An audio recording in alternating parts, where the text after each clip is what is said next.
बातमीपत्राला सुरुवात करूया। विद्यार्थी आंदोलनामध्ये ठाकरे बंधूंनी देखील उडी घेतली आहे। येत्या 26 जुलैला पक्षीय झेंडे बाजूला ठेवून ठाकरे बंधू मुंबईत आंदोलन करणार आहेत। दिल्लीतील विद्यार्थी आंदोलनाला पाठिंबा देण्यासाठी ठाकरे बंधू हे आंदोलन करणार आहेत। ठाकरे बंधूंच्या या आंदोलनामुळे आगामी काळात या मुद्द्यावरून राज्यातील वातावरण तापणार आहे। दरम्यान या ठाकरे बंधूंच्या मोर्चावर मुख्यमंत्री देवेंद्र फडणवीसांनी टोला लगावलाय। पाहूयात।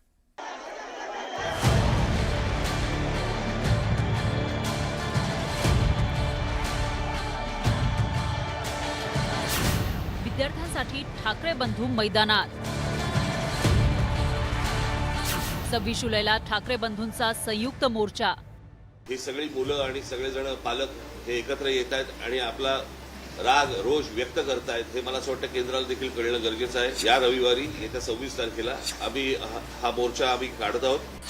सत्ताधाऱ्यांविरोधात ठाकरेंचा यल्गार। मोर्चा म्हणण्यापेक्षा एक देशाची ताकद काय असते ही ताकद दाखवून देण्यासाठी या मोर्चाचं आयोजन केलेलं आहे। कळेल आता म्हणून म्हटलं ना की विद्यार्थ्यांच्या बाजूने कोण आहे आणि विरोधात कोण आहे। आणि प्रश्न असा आहे ना की प्रश्न सोडवायचा आहे का चिघळवायचा आहे हे मला असं वाटतं सरकारने बघावं। विद्यार्थी आंदोलनात आता उद्धव आणि राज या ठाकरे बंधूंनी उडी घेतली आहे।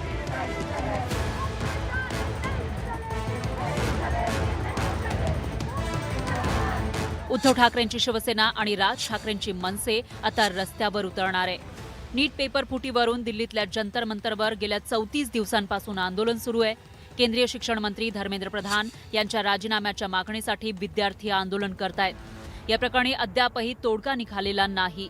विद्यार्थ्यांच्या मागण्यांना पाठिंबा देण्यासाठी ठाकरे बंधू 26 जुलै रोजी मुंबईत मोर्चा काढणार आहेत। की मुंबईसारख्या एका सर्वात महत्त्वाच्या देशातल्या शहरामध्ये देखील ही सगळी मुलं आणि सगळेजण पालक हे एकत्र येत आहेत आणि आपला राग रोष व्यक्त करतायत हे मला असं वाटतं केंद्राला देखील कळणं गरजेचं आहे। आणि त्याच्यासाठी म्हणून आम्ही येत्या 26 तारखेला रविवारी येत्या 26 तारखेला आम्ही हा मोर्चा काढत आहोत। हा मोर्चा निघेल शिवाजी पार्क शिवतीर्थावरून हा निघेल आणि हा मोर्चा जाईल सिद्धिविनायकाच्या इकडे। तिथे जाऊन आम्ही देवाला साकडं घालणार आहोत की या सरकारला सुबुद्धी देव। मोर्चा म्हणण्यापेक्षा एक देशाची ताकद काय असते ही ताकद दाखवून देण्यासाठी या मोर्चाचं आयोजन केलेलं आहे। जसं राजने सांगितलं की शिवाजी पार्क ते सिद्धिविनायकला राज आपण जाऊन दोन गोष्टी करू। एक तर या सरकारला सुबुद्धी दे, नाहीतर सिद्धिविनायकाला साकडं घालू की या देशावरती आलेलं हे अरिष्ट सरकारच्या रूपाने हे लवकरात लवकर दूर कर। मुंबईतील शिवाजी पार्क ते सिद्धिविनायक मंदिरापर्यंत काढण्यात येत असलेल्या या मोर्चात विद्यार्थ्यांसह पालकांनीही सहभागी व्हावं, तसंच राजकीय पक्षांनी सुद्धा सहभागी व्हावं असं आवाहन ठाकरे बंधूंनी केलंय। विशेष म्हणजे राजकीय झेंडा बाजूला ठेवून हे आंदोलन केलं जाणार आहे। विद्यार्थ्यांचे खरे पालक आहेत, ज्यांना विद्यार्थ्यांबद्दल तरुणांबद्दल चिंता आहे आणि असे अनेक भाजपचे लोक आहेत की त्यांना आता असं वाटतं की आपण भाजपचे समर्थक राहून गुन्हा केला, ते सगळेजण या मोर्चात सहभागी होऊ शकतात। आणि मला असं वाटतं एकच मिनिट आणि मला असं वाटतं विद्यार्थ्यांबरोबर आवाहन करीन की पालकांनी देखील याच्यामध्ये सामील व्हावं। वो केवल अपनी पार्टी का अस्तित्व ढूंढ रहे, उनकी पार्टी की जमीन छूट गई है। उनको लगता है इस आंदोलन के माध्यम से उस जमीन को वो वापस तलाशेंगे। मैं याद दिलाना चाहता हूँ, महाराष्ट्र का सबसे बड़ा टीईटी का घोटाला उद्धव ठाकरे जी जब मुख्यमंत्री थे तब हुआ। उसमें कई लोग लिप्त पाए गए, उनके मंत्री भी लिप्त पाए गए। या आंदोलनाच्या निमित्तानं ठाकरे बंधूंनी केंद्र सरकारवर जोरदार निशाणा साधलाय। त्याला मुख्यमंत्र्यांनीही उत्तर दिलं। पंतप्रधानांनी आज एक काय ट्विट केले, तर म्हणजे त्यांनी जाऊन बोलायला काय हरकत नव्हती। म्हणजे याच्यामध्ये कमीपणा बाळगण्याचं काही कारण नाहीये। आपली मुलं आहेत, आपली जनता आहे, यांच्याबरोबर चर्चा करायला कमीपणा वाटण्याची गरज नाहीये। पहिल्या दिवशी जर का सरकारने यांच्याबरोबर चर्चेचे दरवाजे उघडले असते किंवा पहिल्या दिवशी जर का यांना बोलवलं असतं तर ही इथपर्यंत वेळ वाढली नसती, एवढी हे आंदोलन ताणलं गेलं नसतं। लोकांना आज व्यक्त व्हायचंय। राहुल गांधी सहित सर्व विरोधी पक्षाला माझं आव्हान आहे, पळपुटेपणा सोडा आणि संसदेमध्ये चर्चेला समोर जा। विद्यार्थ्यांचे खरे कैवारी असाल तर हिम्मत दाखवा. लोकशाहीमध्ये निर्णय रस्त्यावर होत नाही, तो संसदेत होतो. जर देशाच्या संविधानावर विश्वास असेल तर संसदेत चर्चा करा. दिल्लीतील आंदोलनादरम्यान पोलिसांनी केलेल्या कारवाईवरून राजकारण पेटलंय. पोलिसांनी ज्या प्रकारे कारवाई केली त्यावरून विरोधकांनी सत्ताधाऱ्यांना घेरण्याचा प्रयत्न केला.